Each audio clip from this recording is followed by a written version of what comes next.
And so one of the other buildings that I want to give spotlight to, I think one of the buildings that really demands some more words be put to it, is this Metropolitan Park Tower, this tall, white, and sand green crowned building, which really is the highlight of Legacy skyline here, right? It is, despite being so tall, it is not one of the most piece heavy buildings. I do make element counts for all of my buildings, and it sits probably, the building itself is probably around 9,000 elements, which is equal to the arcade building. The arcade building there with its two towers is also about 9,000 pieces. But another detail which I think really adds to the piece count on this one, you can see here I've done this tile brick build here, and those are two quarter round tiles that make up the tile portion of that. You can see how that would really add to the piece count if you do that the whole way. Whereas on the, if you compare and contrast to the Metropolitan Park Tower, here we're just stacking bricks, right? And I originally had the brick tile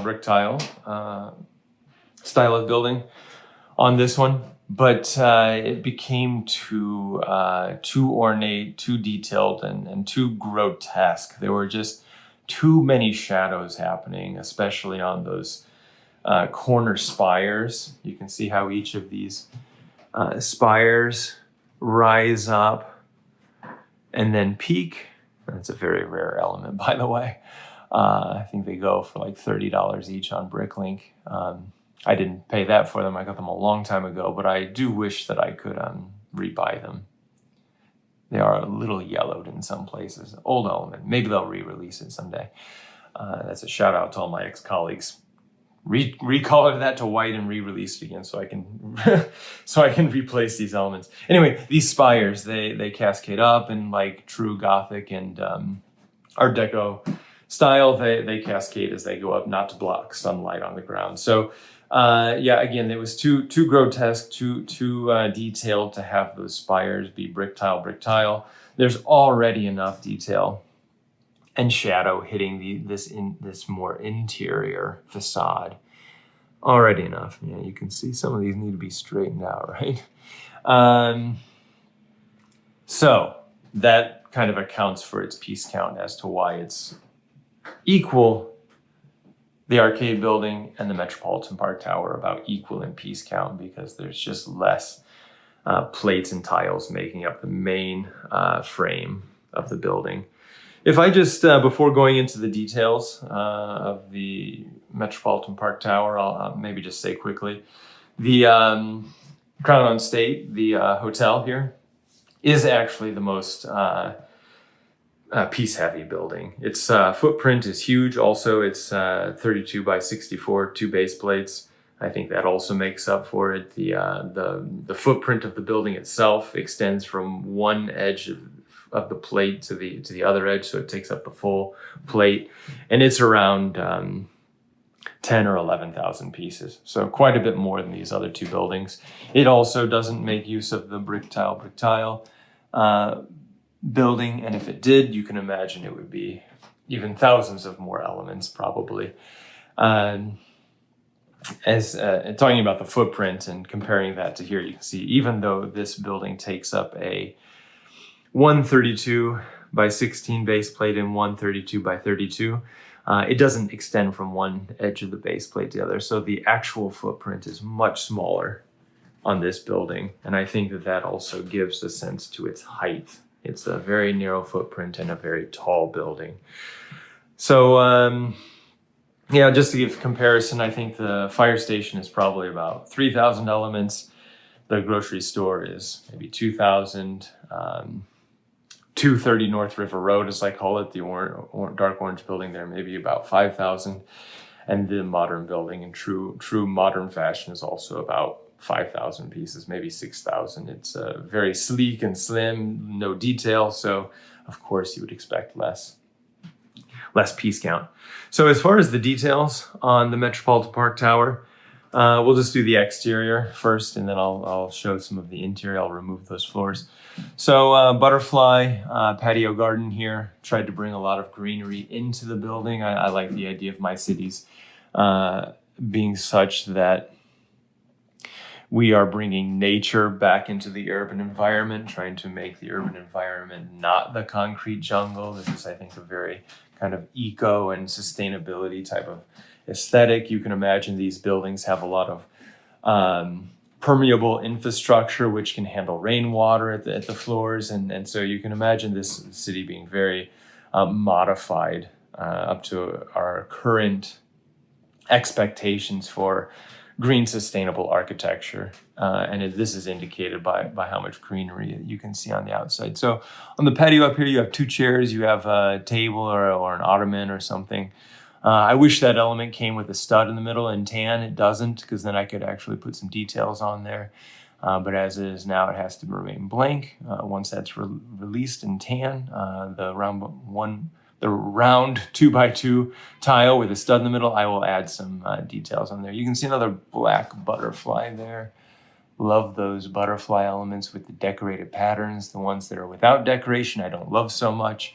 But the ones with are really a nice detail, right? I mean, look at all that blue against that red really creates some contrast to all this white. Not much to say about those tropical plants. I just stacked so I think it's called the sword leaf. I just stacked them. No big deal, but effective, right? Stack and rotate, create some nice shadows anyway. Maybe some detail here. I don't know. Let's see. Just a doorway, I think. Just a double-sided doorway. Yeah, no big deal there. So what I'm going to do is now remove the top layers of this and show the first floor. None of these floors are decorated on the inside. They're tiled, but not decorated with interiors. So there's not much to show in all of this, but I think giving some details to the first floor adds a lot of character and kind of tells the story of what the building's use is. So I do spend time developing interior design on the first floor only. So let me do that now. Okay, so I've taken off the top 9 or 10 layers in order to show how this is built up on the inside. So what I imagine here is these are kind of the first 2 floors, but in architecture, when you have a floor that isn't a full second floor, it's kind of only like a balconied type of floor off of the first one like this. I think that's called a mezzanine level or mezzanzi or something. I don't know how to pronounce it. I've only seen the word, never heard it pronounced. So that's what this is. You have a first floor, and there is a cafe and bakery down there. I'll try to pull that out in a second. And then as you take the spiral staircase up, you come up the floor there, and you find a nice gardened area where you can drink your coffee and have your intellectual discussions. I've tried to emulate some kind of like vinage growing up here to really emphasize that theme that I'm trying to do in this city of nature and man-made structures living in harmony combined to one. And I think vines kind of tell that story really well. There's a tiny little rose or something potted in the back, and it's quite symmetrical on the other side. I think here, if you go inside here, yeah, just a rose next to the window and some plants and some more hanging, maybe you can call this a hanging garden even, the hanging gardens of Babylon. There's some vines coming down. I didn't want to make this too colorful. As you can see, I'm using red and dark red flowers. I think that's all you need. I think anything else would be gaudy and just too much. So if we move on to the interior on the first floor, I didn't make this so that it's very accessible. So let's see if this works. Let's see. I'm going to try to pull this out of here and see what happens. Okay, it worked somewhat. So you've got a barista here. Let me get a better handle on that. You've got a barista here with her ground coffee. I don't know why she's staring at it like that, but there's not much room in here. You're doing what you can at this scale as far as interior room. There's a nice display of baked goods and very creamy desserts. You can see they're chocolate and cream-based desserts, cookies. On the back, you can see some pie. And thankfully, there is this plate element that actually fits inside of that domed piece, because otherwise I'd have to use a 2x2 round plate and stick those on there. And that just would not have the same effect, right? This really conveys that that's a slice of cherry or rhubarb pie on the plate inside the display there. And coffee grinder.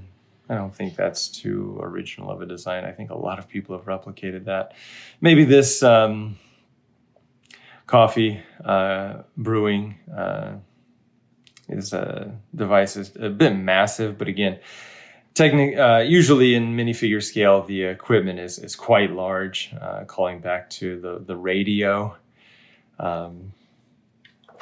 as kind of an example. That radio is huge, and so generally the minifigure utensils are quite large. So I don't know if I can get in here at all. I can't. Now we're going the wrong direction.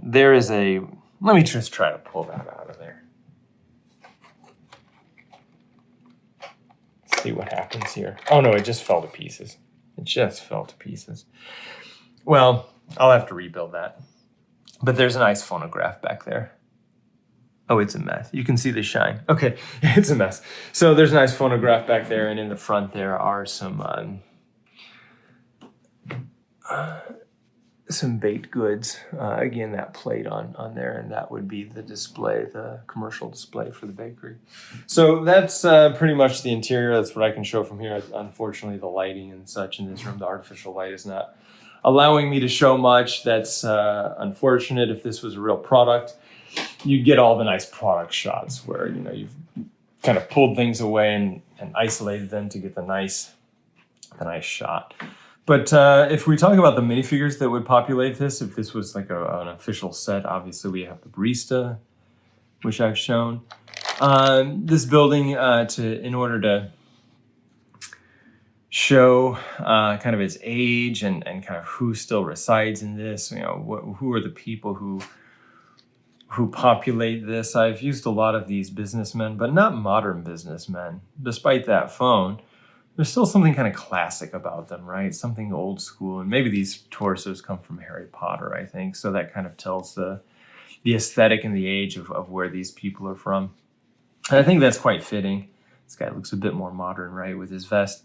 I think these guys do a good job of telling the story of who is in this building and kind of what is the legacy of this building, right? So I imagine those four figures would populate this set. There's also a bike rider. I do think that... Oh, she's just knocked over the tree. Look at that. I do imagine this park would be a nice exterior if this was an official set. It is called the Metropolitan Park Tower, after all. So here's your bike rack. I do think that there would... bike rider would be a nice fitting character to be in here. I think she's a nice looking woman. Bright red lips may not be the most appropriate, but that cap is very fitting with the ponytail and back. Of course, you need some birds to bring the life in. You would have this statue sitting outside. I think in a previous video, I talked about this figure sitting at the top of the monument. And he's a builder, obviously, with a big hammer.